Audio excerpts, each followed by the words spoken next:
de penurias,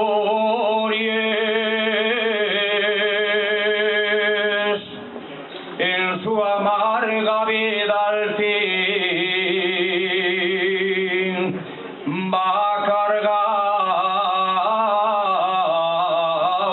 de penurias,